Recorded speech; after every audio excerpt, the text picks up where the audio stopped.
kita meninggalkan Ramadan. Maka di antara bentuk diterimanya ibadah kita di Ramadan adalah kita kembali melanjutkan kebaikan-kebaikan yang kita bina, kita pupuk ketika bulan Ramadan. Apa tuh diantaranya? Puasa.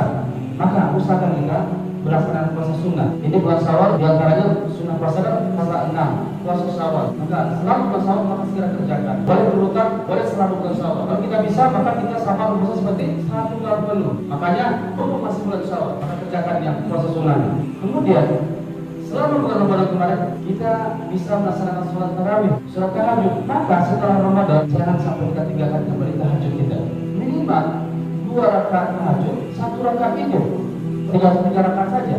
Jangan sampai setelah tinggalkan Ramadan kita kembali meninggalkan ketaatan kita kepada Allah Subhanahu wa taala. Kemudian jemaah yang dimuliakan Allah Subhanahu wa taala, ketika di bulan Ramadan kita terus baca Quran.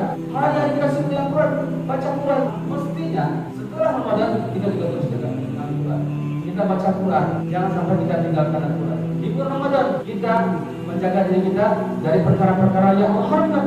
Mata kita bisa kita jaga, telinga kita bisa kita jaga, hati kita bisa berbaik sangka kepada Allah juga kepada hamba Allah. Bisa kita jaga dengan sebaiknya. Maka di Ramadan kita juga harus berusaha untuk menjaga perkara-perkara itu. Jangan setelah Ramadan meninggalkan kita berlalu dan kita bisa tidak dijaga. Kata-kata kotor, kata-kata caci, ingat kata para ulama. Kata-kata kotor hanya keluar dari orang-orang yang hina. Kata-kata kotor hanya keluar dari orang-orang hina. Maka orang-orang terhormat, orang-orang mulia, majelisnya tempat dia berkumpul dan kehidupannya adalah dengan kata-kata yang mulia. Maka jaga lisan kita. Dan setiap lisan kita nanti akan ditanya oleh Allah Subhanahu wa taala. Karena Nabi sallallahu alaihi wasallam betapa banyak orang nanti akan disungkurkan ke neraka gara-gara lisannya. Maka jaga lisan kita. Jaga lisan kita yang keluar yang baik-baik saja.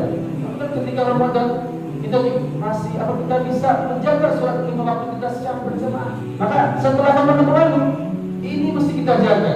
Jangan sampai kita tinggalkan sholat berjamaah kaum muslimin.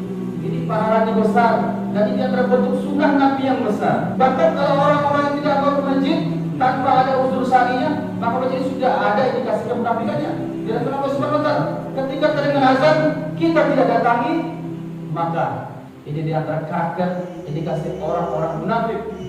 Waliyahzubillah, maka jangan sampai kita menganggap kita beriman ternyata dia padahal kita munafik. Nah, semoga Allah berikan kita, Allah berikan taufik kepada kita semuanya untuk menetapi jalan-jalan ketaatan kepada Allah Subhanahu wa taala.